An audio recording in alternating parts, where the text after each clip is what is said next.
അച്ചൻകോലിനെ സംബന്ധിച്ച് അവിടുന്ന് അച്ചൻകോലിൽ നിന്ന് ഒരു ബോഡിയോ ഒരു പേഷ്യന്റിനെ കൊണ്ടുവന്ന ഉടൻ അവർ നേരെ ഫോർവേഡ് ചെയ്തേക്കും തിരുവനന്തപുരത്തെ മെഡിക്കൽ കോളേജിലേക്ക് വിടുകയാണ്. ഈ പാവപ്പെട്ട ആൾക്കാർ പിരിവെടുത്തിട്ടാണ് അവിടുത്തെ ഓരോ ആവശ്യങ്ങൾ നടത്തിക്കൊണ്ട് പോകുന്നത്. ഇത് തുടർന്ന് കൊണ്ടുപോകാൻ പറ്റത്തില്ല, യാതൊരു കാരണവശാലും തുടർന്ന് മുന്നോട്ട് കൊണ്ടുപോകാൻ പറ്റത്തില്ല. ഇവിടെ ഇപ്പോൾ തോമസ് എന്ന് പറയുന്ന ഈ ഒരു വ്യക്തിയെ അവരുടെ മക്കളും അവരുടെ ബന്ധുക്കാരും എല്ലാവരും ഇവിടെ ഉണ്ട്. ഞങ്ങൾ പൊതുപ്രവർത്തകരും വാർഡ് മെമ്പറും എല്ലാവരും ഇവിടെ ഉണ്ട്. ഞങ്ങളുടെയൊക്കെ സാന്നിധ്യത്തിൽ ഞങ്ങൾക്ക് ബോധ്യമുള്ളതാണ് ഇവിടെ എന്താണ് സംഭവിച്ചതെന്നുള്ളതും കൂടെ നിന്ന് തൊഴിലാളികളും ബോധ്യപ്പെട്ട് പറയുന്നുണ്ട്. അപ്പം അത് ഉൾക്കൊണ്ടുകൊണ്ട് ഈ പോസ്റ്റ്മോർട്ടം നടത്തി ഇവിടെ നടത്തി തരണമെന്നാണ് ഞങ്ങൾക്ക് വാർഡ് മെമ്പർ എന്ന നിലയിൽ എനിക്കിവിടെ പറയാനുള്ളത്. ജോലിക്കിടെ മരണപ്പെട്ട ആദിവാസി തൊഴിലാളിയുടെ മൃതദേഹം പുനലൂർ താലൂക്ക് ആശുപത്രി മോർച്ചറിയിൽ സൂക്ഷിക്കാനും പോസ്റ്റ്മോർട്ടം ചെയ്യാനും തയ്യാറായില്ലെന്ന് ആരോപണം. സംഭവത്തിൽ പൊതുപ്രവർത്തകരും നാട്ടുകാരും ചേർന്ന് താലൂക്ക് ആശുപത്രി മോർച്ചറിക്ക് മുന്നിൽ പ്രതിഷേധിച്ചു. തിങ്കളാഴ്ച ഉച്ചയോടെയാണ് അച്ചൻകോവിൽ സ്വദേശിയായ 50-കാരൻ തോമസിനെ ചാലിയക്കരയിലെ ജോലിസ്ഥലത്ത് ശാരീരിക അസ്വസ്ഥത അനുഭവപ്പെട്ടതിനെ തുടർന്ന് പുനലൂർ താലൂക്ക് ആശുപത്രിയിൽ എത്തിച്ചത്. എന്നാൽ വഴിമധ്യേ മരണം സംഭവിച്ചിരുന്നു. തുടർന്ന് പോസ്റ്റ്മോർട്ടം നടപടികൾക്കായി മൃതദേഹം താലൂക്ക് ആശുപത്രി മോർച്ചറിയിൽ സൂക്ഷിക്കാൻ ബന്ധുക്കൾ ആവശ്യപ്പെടുകയായിരുന്നു. എന്നാൽ താലൂക്ക് ആശുപത്രിയിലെ ആകെയുള്ള 6 ഫ്രീസറുകളിലും മൃതദേഹങ്ങൾ വെച്ച് ഫ്രീസർ സൗകര്യം ഒഴിവില്ലാതായി.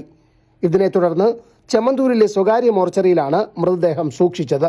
അടുത്ത ദിവസം ചൊവ്വാഴ്ച മൃതദേഹം പോസ്റ്റ്മോർട്ടത്തിനായി സ്വകാര്യ മോർച്ചറിയിൽ നിന്നും പുനലൂർ താലൂക്ക് ആശുപത്രിയിൽ എത്തിച്ചു. എന്നാൽ താലൂക്ക് ആശുപത്രിയിലെ പരിശോധനകൾക്ക് ശേഷം മൃതദേഹം പാരിപ്പള്ളി മെഡിക്കൽ കോളേജ് ആശുപത്രിയിൽ പോസ്റ്റ്മോർട്ടം നടത്താൻ നിർദ്ദേശിക്കുകയായിരുന്നു. ഇതിനെ തുടർന്നാണ് സ്ഥലത്ത് ഏറെ നേരം പ്രതിഷേധമുണ്ടായത്.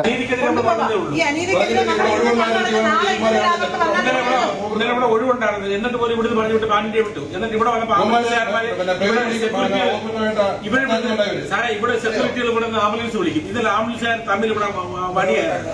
കാരണം ഇവർക്ക് ഇഷ്ടപ്പെട്ട ആംബുലൻസുകാർ വിളിക്കും. നമ്മുടെ ആംബുലൻസുകാർ വിളിക്കുന്ന സീനിയാരിറ്റി ഇന്നലെ ഇവിടെ വഴക്കായിരുന്നു. ഇത് ഈ ഹോസ്പിറ്റലിലുള്ള സ്റ്റാഫുകളും ഇവിടെ ഡോക്ടർമാരുമായിട്ട് ഒത്തുകളിയാണ് നടന്നുകൊണ്ടിരിക്കുന്നത്. ഇവിടെ സ്ഥലം ഉണ്ടായിട്ട് ഈ പറഞ്ഞ പറഞ്ഞു വിട്ടു. ഇവിടെ നമുക്ക് ഇഷ്ടമുള്ള ഒരു ആംബുലൻസ് വിളിക്കാൻ പറ്റത്തില്ല. നമുക്ക് ചിലപ്പോൾ ഒരു പക്ഷേ ഇവിടെ സാധാരണപ്പെട്ട എന്നുള്ള കണക്ക് നാട്ടുകാർ പിരിവെടുത്തോളം മറ്റെന്തെങ്കിലും ചെയ്തിട്ട് കുറഞ്ഞ നോക്കാൻ പറ്റത്തില്ലല്ലോ. യുവമാർക്കെല്ലാം ഇതിനകത്ത് കൈക്കൂലിയുണ്ട്. ഇത്ര ശബളത്തിന് പോലെ കണക്ക് നിസ്സാര ഒരു കാരണം പറഞ്ഞുകൊണ്ട് ഇത് മാറ്റിവെക്കാന്ന് പറഞ്ഞാൽ ആരോ ഒരാൾ പറഞ്ഞെന്നാണ്. ആ പറഞ്ഞ ആരാണെന്നുള്ളത് ഇയാൾ പറയണ്ടേ?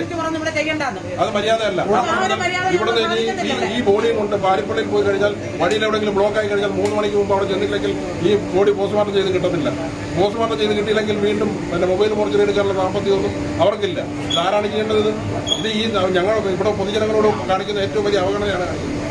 ഇവിടെ ഇനിയും തുറന്നുകൊണ്ട് പോയി കഴിഞ്ഞാൽ ജോലിക്കാർക്ക് പരാതിയില്ല, മക്കൾക്ക് പരാതിയില്ല, നാട്ടുകാർക്ക് പരാതിയില്ല, ഡോക്ടർക്ക് മാത്രമേ ഉള്ളൂ പരാതി. വേറെ ആർക്കും പരാതി. ഇതൊരു അനുഭവമല്ല. ഞങ്ങൾ കൊണ്ടുപോകുന്ന യാതൊരു പ്രശ്നമില്ല. നാട്ടുകാർ ഞങ്ങൾ കൊണ്ടുപോകും. പാരിപ്പള്ളിയിൽ എവിടെ വേണം കൊണ്ടുപോകും. പക്ഷേ അച്ചൻകോല് പോലുള്ള ഒറ്റപ്പെട്ട സ്ഥലത്ത് നിന്ന് ഏത് ഒരു കൈമുറിഞ്ഞ് വന്നാൽ പോലും പാരിപ്പള്ളിയിലോ തിരുവനന്തപുരം മെഡിക്കൽ കോളേജിലോ അയക്കുന്ന ഈ പുനലൂർ താലൂക്ക് ഹോസ്പിറ്റലിന്റെ ഈ നിലപാട് മാറണം.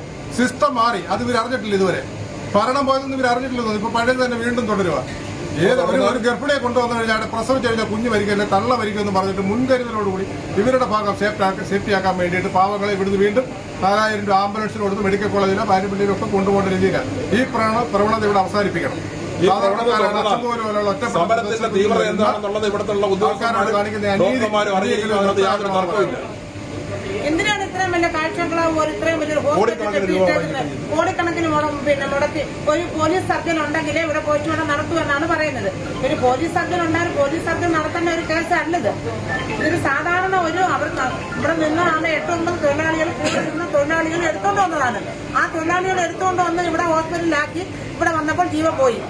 അപ്പോൾ അന്നേരം പറയണമായിരുന്നു ഇന്നലെ ഇതിവിടെ പറ്റത്തില്ല, നിങ്ങൾ അന്നേരം മോർച്ചയിൽ വേറെ എങ്ങോട്ടേലും കൊണ്ടുപോകാൻ പറയണമായിരുന്നു. അവർ അന്നും പറഞ്ഞിട്ടില്ല. ഇപ്പോഴും കൊണ്ടുവന്ന് 12 മണി ആയപ്പോൾ കുതിരക്കര മോർച്ചറി കൊണ്ടുവച്ചിട്ട് അവിടെ നിന്ന് എടുത്ത് ഇവിടെ കൊണ്ടുവന്ന് അകത്ത് കയറ്റി കഴിഞ്ഞിട്ട് പാരിപ്പള്ളി കൊണ്ടുപോകാൻ എന്തോ മര്യാദയാണിത്? ഇത് ആരംഗീകരിക്കാൻ പറ്റുമെന്നാണ് പറയുന്നത്? ഇത് ഒരു കാരണവശാലും ഞങ്ങൾ അച്ചൻകോലിൽ നിന്ന് ജനങ്ങൾ ഈ ഒരു അച്ചൻകോലെന്നല്ല ഈ പൊന്നു ഹോസ്പിറ്റലുമായിട്ട് ബന്ധപ്പെട്ട് വന്ന് ഒറ്റപ്പെട്ട ഒരു മേഖലകളാണ് അച്ചൻകോൽ എന്ന് പറയുന്നത്. ഇനി എത്ര മണിക്കൂർ ഈ റോഡ് മോശമായി കിടക്കുന്ന ഈ റോഡിൽ കൂടെ എത്ര മണിക്കൂർ യാത്ര ചെയ്താൽ ഈ ബോഡി അച്ചൻകോലിലെത്തും? അതുകൂടെ മനുഷ്യരുടെ സാമ്പത്തിക സാഹചര്യങ്ങളും അതുകൂടെ പരിഗണിച്ച് വേണം അവരെതിരെ പാരിപ്പള്ളിയിലെ മെഡിക്കലിലും ഒക്കെ വിടാൻ തീരുമാനിക്കേണ്ടത്. അതിനൊക്കെ ഒരു വിഷയം കൊണ്ടുവന്ന് ഈ മോർച്ചറിയുടെ ഉപയോഗം ഇല്ലെന്നുണ്ടെങ്കിൽ അടച്ചുപൂട്ടട്ടെ. സൂപ്രണ്ടില്ല ഇവിടെ. പാരിപ്പള്ളി മെഡിക്കൽ കോളേജ് ആശുപത്രിയിൽ പോസ്റ്റ്മോർട്ടം ചെയ്യേണ്ടതായ യാതൊരു സാഹചര്യവും തോമസിന്റെ മരണവുമായി ബന്ധപ്പെട്ട് ഇല്ലെന്നും താലൂക്ക് ആശുപത്രിയിലെ ഡോക്ടറുടെ പിടിവാശിയാണ് ഇത്തരം സാഹചര്യത്തിലേക്ക് എത്തിച്ചതെന്നും മരണം സ്ഥിരീകരിച്ച ദിവസം ഇത്തരത്തിലൊരു ആവശ്യം ഡോക്ടർമാർ ഉന്നയിച്ചിരുന്നില്ലെന്നും വാർഡ് മെമ്പർ അടക്കമുള്ള പൊതുപ്രവർത്തകർ പറഞ്ഞു. എന്നാൽ ആശുപത്രി മോർച്ചറിയിൽ മൃതദേഹം സൂക്ഷിക്കുന്നതിന് ഫ്രീസർ സൗകര്യം ഒഴിവില്ലാത്തതിനാലാണ് മൃതദേഹം മറ്റൊരു സ്ഥലത്ത് സൂക്ഷിക്കാൻ നിർദ്ദേശിച്ചതെന്ന് പുനലൂർ താലൂക്ക് ആശുപത്രി സൂപ്രണ്ട് പറഞ്ഞു. 3-4 തീയതികളിൽ പുനലൂർ താലൂക്ക് ആശുപത്രിയിലെ ഫ്രീസർ നമുക്ക് 6 ഫ്രീസറാണുള്ളൂ. 6ഉം ഒക്കുപ്പൈഡ് ആയിരുന്നു. അതുകൊണ്ട് വെളിയിൽ നിന്ന് വന്ന ബോഡികൾ എടുക്കാൻ സാധിച്ചിട്ടില്ല. അതേസമയം മരണകാരണം വ്യക്തമാകാത്ത സാഹചര്യവും മൃതദേഹ പരിശോധനയിൽ തലയിൽ മുറിവും കണ്ടെത്തിയതായി പോസ്റ്റ്മോർട്ടം ചുമതലയിലുണ്ടായിരുന്ന ഡോക്ടർ ചൂണ്ടിക്കാട്ടി. ഇക്കാരണത്താലാണ് പോലീസ് സർജന്റെ സാന്നിധ്യമുള്ള ആശുപത്രിയിലേക്ക് പോസ്റ്റ്മോർട്ടം നിർദ്ദേശിച്ചതെന്നും ചുമതലയിലുണ്ടായിരുന്ന ഡോക്ടർ വ്യക്തമാക്കി.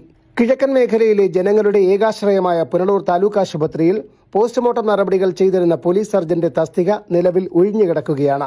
നേരത്തെ വർക്ക് അറേഞ്ച്മെന്റ് അടിസ്ഥാനത്തിൽ താലൂക്ക് ആശുപത്രിയിൽ പോലീസ് സർജനെ നിയമിച്ചിരുന്നു. ആഴ്ചയിൽ 2 ദിവസം വീതമായിരുന്നു സേവനം. എന്നാൽ ഈ ഡോക്ടർ അധികനാൾ സേവനം തുടരാതെ മടങ്ങിപ്പോയി. താലൂക്ക് ആശുപത്രിയിൽ അടിയന്തരമായി പോലീസ് സർജന്റെ സേവനം ആരംഭിക്കണമെന്നാണ് പൊതുജനങ്ങളുടെ ആവശ്യം. News bureau, Punalur.